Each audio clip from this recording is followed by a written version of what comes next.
Me and my dad was okay. Well, let's start with what I was convicted of first and foremost. The aggravated battery. Um, but before I explain myself, Miss Carolyn, I want to inform you and the other people that are sitting, the other members that are sitting on the panel this morning, that I take full responsibility first and foremost, because in order to solve a problem, you first have to admit that there is a problem. Take initiative. Okay, so I take full responsibility. But for this charge, this aggravated battery charge pertaining to my mom getting hurt, I never hit my mom. I never hit my mom. I never hit my mom. Me and my dad were in a verbal altercation, and my mom was trying to intervene between me and my dad. Something that I should have been doing from the go was arguing with my parent, my father. I was arguing with my father, and my mom tried to intervene. And upon her trying to intervene, my dad was trying to swing at me. I ducked, and he hit my mom and knocked my mom on the floor. And they charged me with the crime, and I was convicted of the crime. Before we get started hearing from your family, we want to hear from you. You tell us what landed you in jail and why do you think you're a good candidate for early release? First off, I would like to say I appreciate the parole board for giving me this opportunity to explain myself. I was convicted of aggravated flight from an officer, possession of methamphetamine, and aggravated battery, second-degree battery. I feel to believe and know that I'm a great candidate to be granted parole today because I've totally changed mentally and physically. Um, I no longer possess. I no longer view things the way I used to view things. You know, I've I've learned to mature, take responsibility, and not just take responsibility, but not put myself in positions where I jeopardize, my freedom or my life. All right. All right. Well, we'll be asking you some questions in a few minutes. We'd like to hear from your family first. Could we hear first from your daughter, Ronia? I'm sorry would you introduce yourself? I'm sorry if I've mispronounced your name. Hi, could you hear me? Yes, It's Renaya. Renata. Okay. Yes, ma'am. What do you want us to know about your father?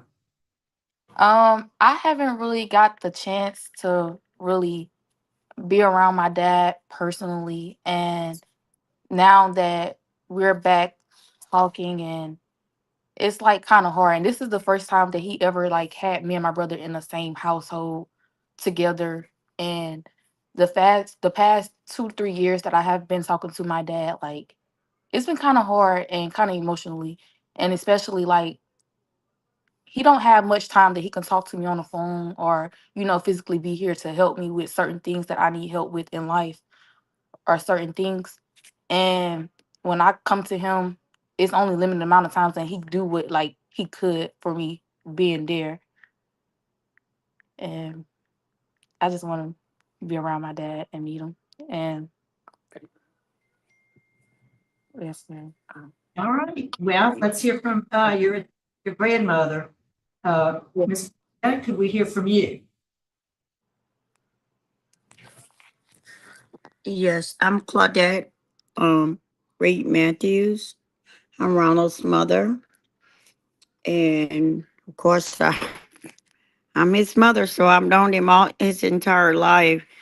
And he has done a complete turnaround. We're got him to where he is today. He has finally completed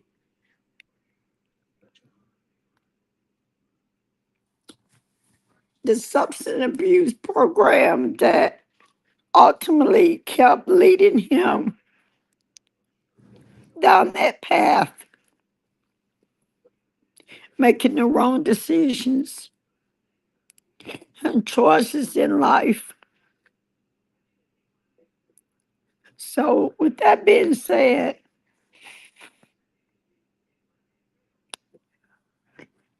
he's completed something that seemed impossible, but it was possible.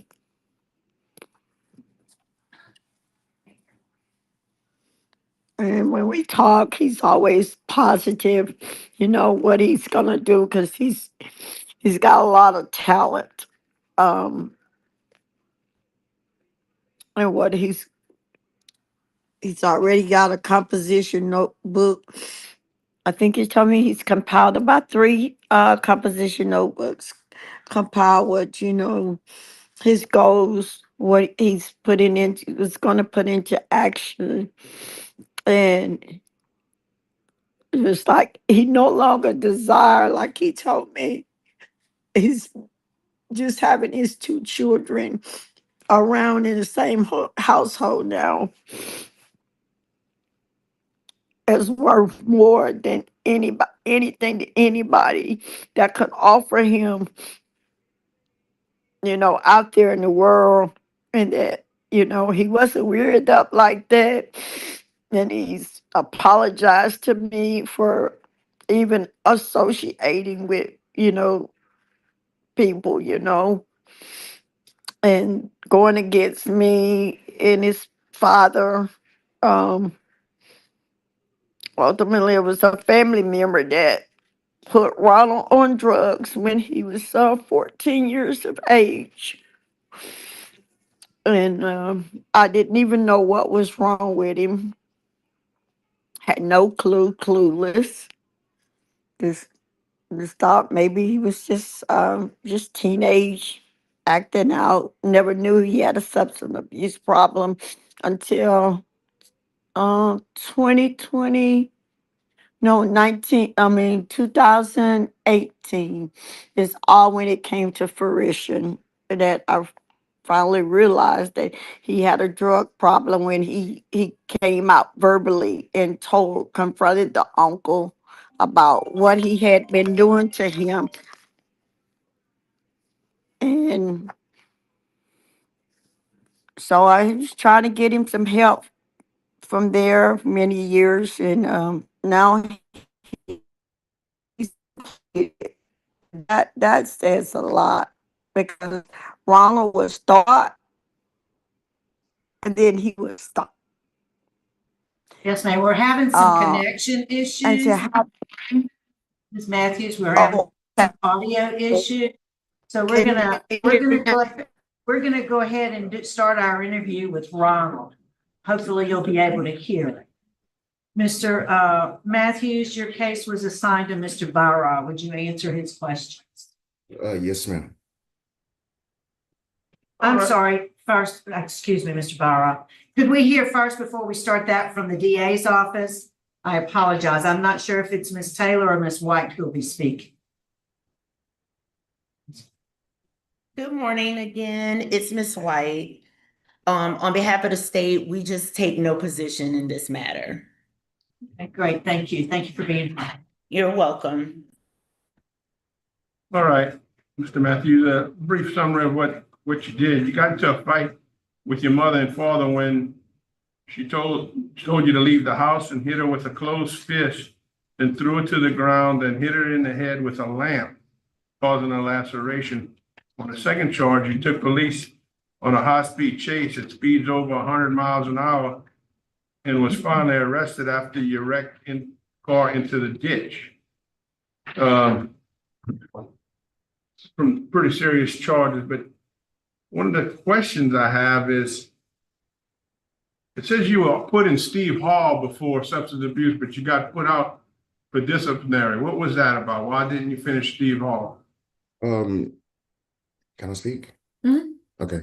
Mr. Danny, I was in the Steve Hall program and I successfully completed all my classes. I was waiting on graduation in the Steve Hall program.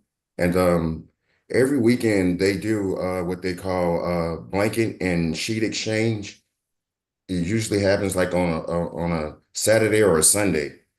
And I had an extra blanket, but whenever they do sheet exchange, they have everybody line up on the wall with your old sheet. You take it off your bunk and you stand in line and you go through the line and you dump your soiled blanket and sheets in the bin, and they issue you brand new ones, well, clean ones rather. And they have random officers during the process of you going through the line. They have random officers going around to random bunks and just doing like a perimeter check, probably go through your property, make sure you don't have anything that you're not supposed to have.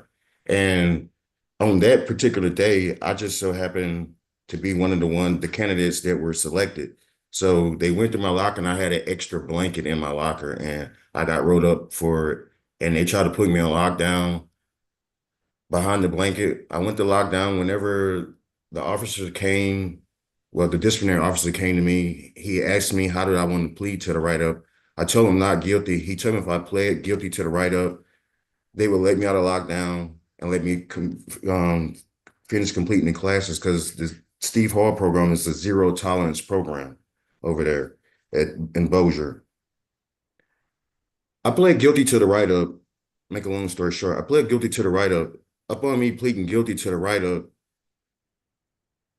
things didn't turn out the way that they were supposed to turn out. So I volunteered and signed myself out of the program. You mean it didn't turn out the way they were supposed to turn out? When I say that they didn't turn out the way that they were supposed to turn out, he told me that I would be able to return to class. The thing is, I would have been able to return to class and graduate, but I would have had to wait 6 months.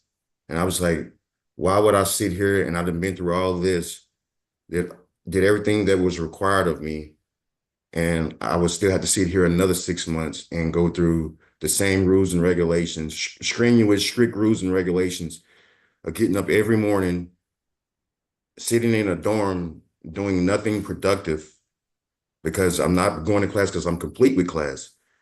But I would still have to follow all the rules and regulations. I just said, I want to sign myself out. So I signed myself out. In my mind frame, I was like, well, I can try to get transferred to another facility and get my good time that way. But it never happened really that way. And so, Do you think you made a good decision or a bad decision by signing yourself out? to be honest with you, knowing what I know now, to be honest with you, it was a bad decision because I kind of was a little too anxious, too impatient. So it, because me being impatient and not just going through the channels and the steps that I should have just went through, it caused me a lot more heartache and pain, getting transferred to another facility. There was a lot rougher. Um, so, So but what substance abuse class did you end up doing? You say um, you were talking about that, or you did something different? I successfully completed risk management, living in balance 1 and 2, and victim awareness while I was at Steve Hall program. I went through phase 1, 2, and three phases. The only thing that I had left was the job skills class, and then I would have graduated. So when I got transferred to another facility, the facility that I just looked up and got transferred to, they didn't have nothing but GED and like two other rehabilitational classes. So I signed up for those classes, but when I signed up for the classes, the stipulation was that you had to have a high set or a GED, high school diploma or a GED equivalency. I told the lady, the teacher that I had a GED, but whenever she did the assessment on me, she was like, well, Mr. Matthews, you don't have a GED. I was like, I do. She said, well, we can put you in a lockdown for lying. We're going to give you one more opportunity to recant.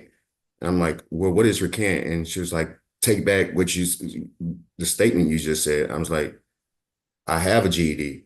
So she was like, well, you really want to be in this class and not go to lockdown, I advise you to say you don't have. I was like, well, I don't have a GED. So I went through the GED program over at Morehouse Parish where I was transferred to. And I successfully passed the GED. And whenever I passed the GED test, uh, it some miraculously pulled up in their files that, oh, well, Mr. Matthews did have a GED. He wasn't lying to us. He successfully completed and obtained a GED back in 2004. So she allowed me to get into her other classes, and which was the digital literacy computer class. Successfully completed levels 1, 2, and 3, and I have my master certification in digital literacy. And also I have my certificate for the job skills class that I was supposed to obtain and graduate the Steve Hall program with. After that,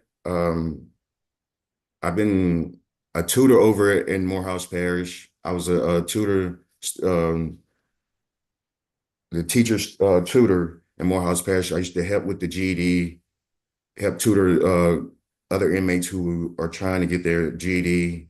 And also I was a trustee over there as well. I was assistant cook. Right. What about your 100-hour pre-release? I've wrote several letters. I wrote several letters. When I say several, I know it's got to be like 4 or 5. But I started January 13th. Well, it's maybe a little like around October 2024, reaching out to the Louisiana Department of Public Safety and Correction, letting them know that this what I'm showing here is an ARP that I filed back in January 13th of 2025, letting them know that I've successfully completed all the classes that the facility that I was at, which was Morehouse Parish work release, had to offer. And I was trying to continuously advance myself in my rehabilitation. But it was never acknowledged. And I just continuously wrote and pestered staff at Morehouse Parish, and the warden, he's like, you aggravate me every day. Every week I see you, you aggravate me, but I like you. He said, you're consistent. You're determined. I said, because it's my life at stake. I say, it's my kids and my mom who really look up to me, expect more of me. And I really truly feel and believe and know that I've let myself down and have let them down. And I'm really ready to show them and the world and prove to myself, first and foremost, that I am a changed individual. And I really truly feel and believe and know that I really feel that I deserve another chance. All right. For the record, you got a good time date of October 12th, 26, which is not that far away. You also have a little law enforcement opposition from the judge, the DA, and the attorney general. But that's all the questions I have. Are you enrolled? What are you enrolled in now? As of right now, I'm not enrolled in anything. I've been talking with Miss Book, and she has everything already lined up for me. But she was like, well, Ronald, we just need to focus on your parole hearing. She said, because even though you don't have much, you haven't been here that long, but what you do have, you you have been showing where you've been productive and you've been staying out of trouble. Okay, good. Well, let's hear from Ms. Book. What can you tell us? We do have, Ms. Book, we do have the institutional progress report that you submitted. Is there anything else you want to add? Yes, ma'am. He's actually in our faith-based dorm. We have a Muslim dorm, and he participates in that. He actually just got here in July. We had already started we do a quarter system. So our next quarter system for classes will be October. And we're looking at him to put him in classes if he's still here then. Do you have the 100-hour class? No, ma'am. We don't have reentry. Okay. All right. Any other questions?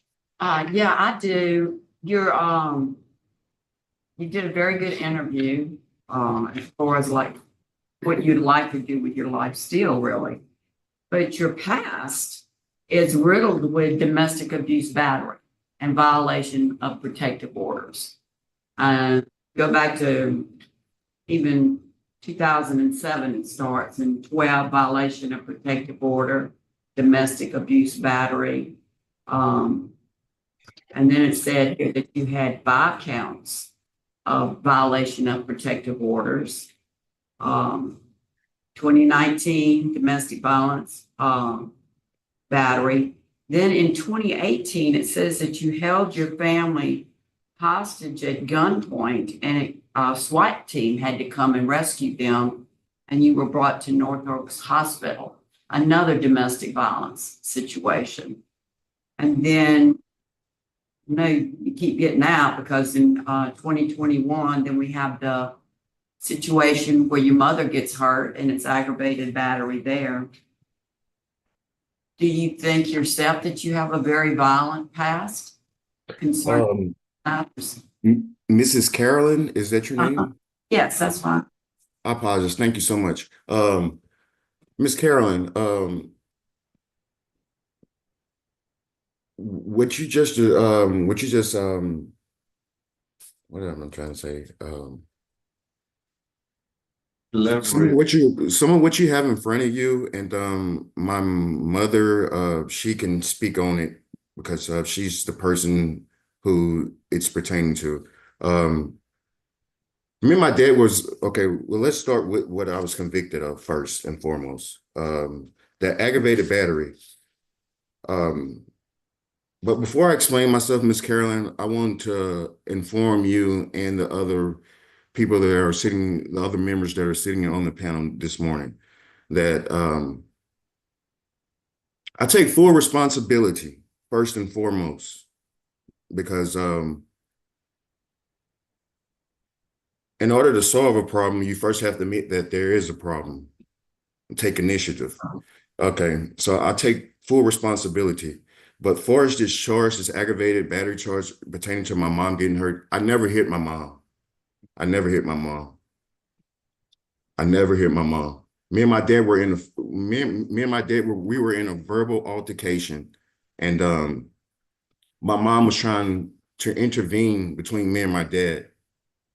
Something that I should have been doing from the go was arguing with my parent, my father. I was arguing with my father, and my mom tried to intervene. And upon her trying to intervene, my dad was trying to swing at me. I ducked, and he hit my mom and knocked my mom on the floor. And they charged me with the crime, and I was convicted of the crime.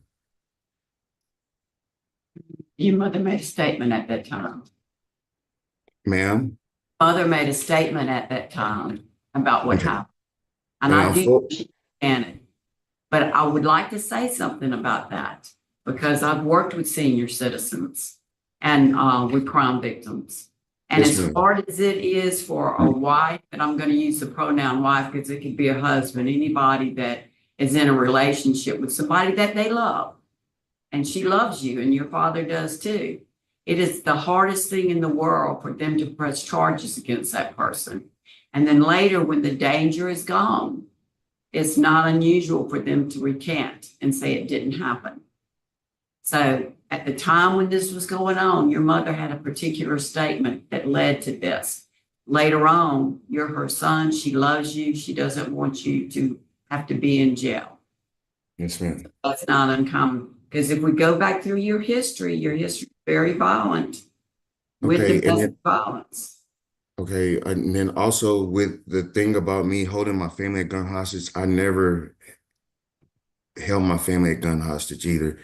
The uncle that put me on drugs, he was trying to coerce my mom to increase my life insurance policy.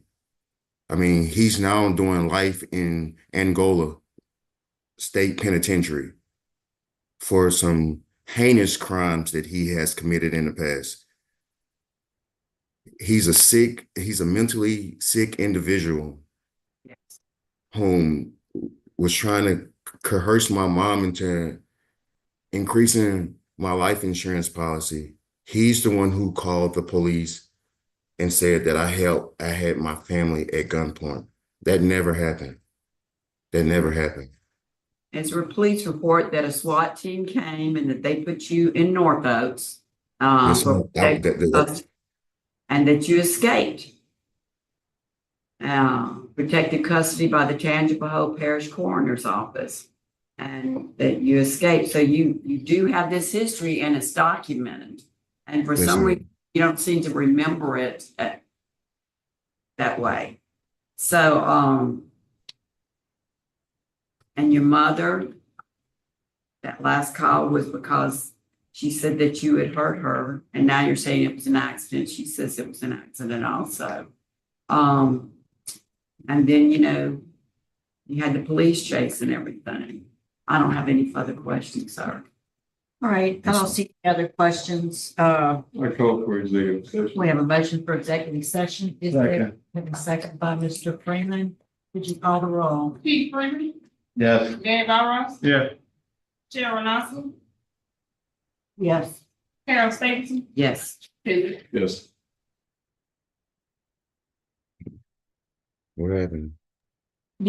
We'll be in executive session for a few moments to discuss confidential matters. Mr. Matthews will be right back. Stand by. Oh, yes, ma'am. All right, I'll move to return to regular session. I say. We have a second by Mr. Tillis. Without objection, we're back in regular session. It's 10:43. We are prepared to vote. Mr. Matthews, Mr. Byron. Mr. Matthews, you did a very good interview today. I hope everything that you're saying is truthful now and that you straightened yourself out. I'm going to vote today to grant your parole conditional on completion of the 100 hours pre-release, and that once you're out, that you would complete outpatient substance abuse, continue anger management, do AA meetings and NA meetings twice a week, and abide by 10 to 6 p.m. curfew. Yes. Mr. Freeman. Also, I think your main problems with your drugs, and your uncle sure was not a good person to follow. But I see that you're reuniting with your family, and you do have detainers on you now. That's got to be cleared up. But my vote also would be to grant with the same conditions as Mr. Barrow. Mr. Tillis. My vote also is to grant. You did a good interview, and I wish you well. Mrs. Stapleton. I'm going to grant today on the same condition as Mr. Barra, but I'm going to add one more thing. I'm going to add that you complete a domestic violence program. It's called Yes, DBOP, ma'am. because that is what you have in your background also. Yes, My ma'am. vote today, Mr. Matthews, also is to grant. The DA has taken no position. I was also going to add the domestic violence prevention program. So today you can grant parole. You know, you got some work to do when you get out. But you gotta Yes, ma'am. first gotta finish the 100-hour pre-release program. If they don't offer it there, we're gonna move you somewhere that has it. Yes, ma'am. So, I thank you guys so much, and may God continue to bless you guys and your families and your occupation as well. thank you. Ms. Book, thanks for accommodating us. We're gonna sign off at 10:45.